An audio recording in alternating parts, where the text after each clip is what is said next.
The year was 1944. Hitler's army marched across Europe in a diabolical scheme of destruction, while desperate Japanese kamikazes strapped bombs to their planes to attack U.S. warships in the Pacific.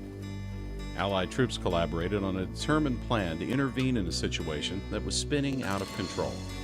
And so it was that on D-Day, the beaches of Normandy were flooded with Allied troops. That day, over 5,500 men lost their lives for the cause of freedom. It was in this environment, 7,000 miles away, that one man, J.W. Wallace, was set out on a unique mission. His target? The only place on the planet known as Goodlettsville.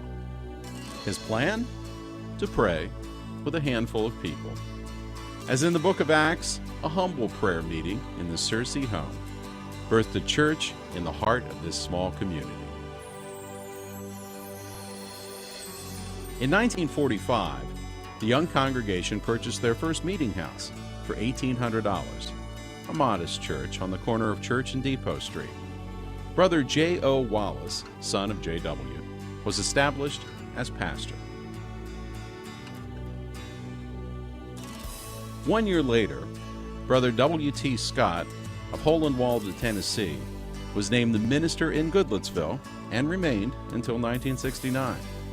Under his leadership, the spiritual foundation of the Goodlettsville Pentecostal Church was established, and the congregation grew to over 100 members.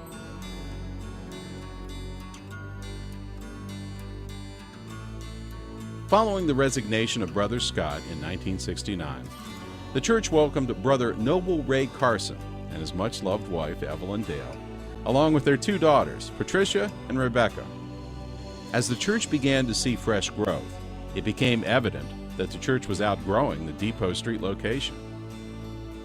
Within a few years, Brother Carson led the congregation to purchase property at 1004 South Dickerson Road. The Carsons purchased the neighboring house and an empty adjoining lot with a vision of future growth. They gifted this adjoining lot to the church and construction began.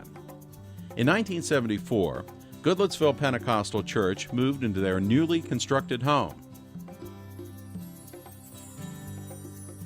People who drove past the church often commented that it looked more like a bank than a place of worship. But Bishop Carson had a larger vision. So it was that in 1988, as the church experienced sustained growth, Phase 2 was completed, and GPC once again moved into a new sanctuary. An aggressive Sunday school outreach was a trademark of Goodlettsville Pentecostal Church and an extension of Brother Carson's heartbeat. The church purchased school buses and vans, with families even loading their cars with neighboring kids. It was this unwavering love for people that necessitated a third phase in 1998 to add additional seating. Brother Carson's passion was contagious. It spread to the congregation, shaping the warm and friendly church culture that we know today. Sister Carson recalls Brother Carson often saying, "You see how people respond when you just love them?" The church was vibrant and thriving, but with wisdom, Brother Carson looked ahead and saw a new season around the corner. It was time for change. But the change would not come in the form of a new building or remodel. It has been said that we need leaders that know how to pass the baton while they still have strength to cheer. Brother Carson was that kind of leader. And so it was in 2003 that Brother Ray Carson invited Tim Zuniga to come and take the baton as the new senior pastor of Goodlettsville Pentecostal Church, while choosing to remain involved as bishop to the congregation. Brother Zuniga arrived with his vivacious wife Julie and their two boys, Trenton and Tanner, later adding Thatcher to their family. Pastor Zuniga took up the proverbial mantle with his trademark vision for developing leaders in the local church and continued to demonstrate a passion for reaching the community. Early in 2004, the church hosted its first Friends Day and saw over 700 people in attendance. That single event expanded the minds of the people for the potential of their church. Bishop Carson had been purchasing homes surrounding the church with the intention of one day expanding. but it just so happened that a 47-acre parcel of land was spotted nearby for sale. With hearty approval from Brother Carson, the congregation voted to purchase the property and sell the adjacent homes. On April 29th of 2004, the church became owners of 733 Old Dickerson Road. That fall, GPC began a partnership with Zion Church Builders to design and build our new facility. The wise choice was made to allow Pastor Zuniga to pastor the people, while Associate Pastor Dan Russell led the charge of the building. That same fall, the church leaders introduced a capital campaign entitled Advancing the Kingdom. They became the financial arm of this new endeavor. Because of the relentless sacrifice and giving of the people, over $1 million was raised in the first 3 years of ATK, and monthly giving continues to this day. The first decade of the 21st century will go down in history for its devastating recession, real estate crisis, and an economy that made it the worst of times to sell and build. That environment brought colossal challenges that almost paralyzed the process. But God miraculously brought Fairfield Missionary Baptist our way to purchase the former property, and in February of 2008, the sale of the building was complete. GPC was graciously allowed to continue using the building as a place of worship while we began the journey towards 733. More than 20 banks were approached, but none would partner completely with the vision. The church came to a point where it could not move forward and it could not move backwards. Yet God's purpose in the heart of Goodlettsville was destined to prevail. The decision was made to complete the sanctuary alone and leave 2 phases unfinished. Avenue Bank agreed to partner with the new strategy. In May 2010, excavation began on the 30,000 square foot structure we are in today.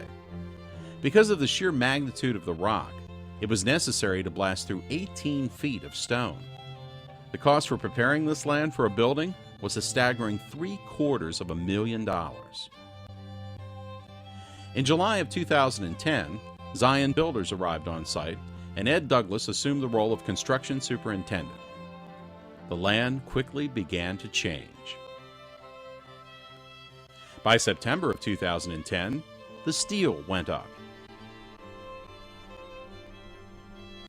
By Christmas, the building was under a roof. Throughout this process, the leaders of GPC continued to pray that God would miraculously provide for the completion of the second phase. It was difficult to imagine a building without classrooms and provisions for our kids. But in the spring of 2011, a sacrificial offering was taken, and miraculously, out of the heart of this church family, $240,000 was raised. This provided resources for Phase 2, which is now known as the Carson Center. In the next 7 months, an army of volunteers partnered together with dozens of contractors to see the building completed. There was no greater enthusiast during this journey than Bishop Ray Carson. Despite his 2-year battle with leukemia, it was his great desire to worship in the new church. And so it was. On October 30th, Bishop Carson led the journey from 1004 South Dickerson Road to 733 Old Dickerson Road and opened our first service with prayer. He worshiped with us in this new facility for 4 weeks and never stopped cheering. He went to be with the Lord on November 30th. As we pause to celebrate the monumental accomplishments that have brought us to this moment, we know there is still more to be done. Phase 3 sits uncompleted, waiting to house our lively youth ministry and staff offices. By faith, we will take that step this year. Early in our journey, as we asked the Lord to direct our planning, the idea came to look for a scripture that would match the address of our property. We searched every book with 7 chapters and 33 verses and came to Acts 7:33. It says, "Put off thy shoes from thy feet, for the place where thou standest is holy ground." What began as a humble home prayer meeting has continued through 7 decades of both toils and triumphs. to bring us to this dynamic campus in the heart of Goodlettsville, Tennessee. Today, we stand at 733. Truly, it is holy ground.